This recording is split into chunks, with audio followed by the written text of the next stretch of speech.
Hello, I'm Brigantia Blackbird of Blackbird's Brew. Happy Wednesday and welcome back to the Havamal. This week we are examining verse 70 and taking a look at 3 different translations. The first translation reads, "More blessed are the living than the lifeless. 'Tis the living who can come by the cow.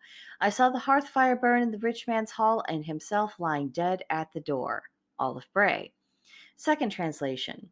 "It is always better to be alive. The living can keep a cow. Fire I saw warming a wealthy man with a cold corpse at his door."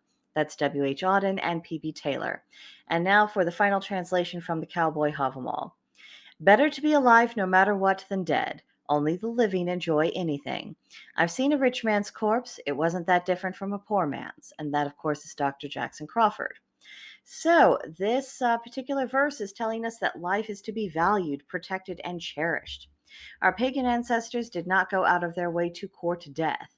I mean, yes, they had a reputation for being very good warriors when the occasion called for it, but life was not thrown away for no good reason.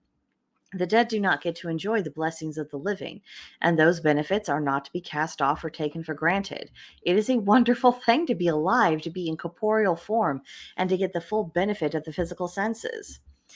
And death, however, is the greatest equalizer of all.